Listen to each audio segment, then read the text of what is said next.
so important to get out and visit some of the representatives in the clubs and understand what they're doing in their local communities and show support.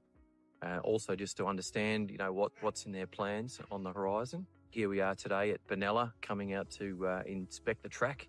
We're really looking forward to it being back up and running later in December, and it's looking terrific. I think the thing to take away from the report is that we are one of the biggest industries and one of the most important industries in the state. And, we go far beyond the race day.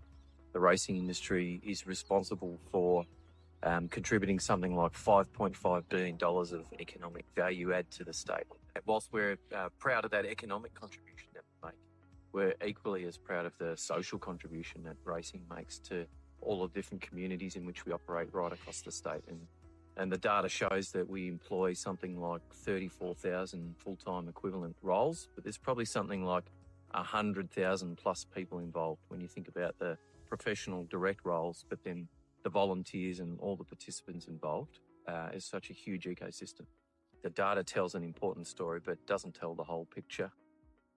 And we've got some incredible events out in the country, places like Manangatang, Gumbower, Dunkeld, with reasonably small populations, but they absolutely swell, 10 to 12 times the size of the local population, people coming into town. And those events, of course, are put on by mostly volunteers. And generations of families have been going to those events year after year, and it's bringing communities together right across the state, week in, week out. The numbers don't sort of show the full contribution, but we're responsible for some of the greatest events in the state. I think the other thing that came through the research in the report that we're really proud of as well is that, across the almost 110 race clubs that we have across the three codes of racing, we support so many community initiatives, so many community entities, not-for-profits, either through direct funding or even sharing our facilities. Our race tracks are often community hubs that are used by various community entities, and that's another great part of the racing industry as well.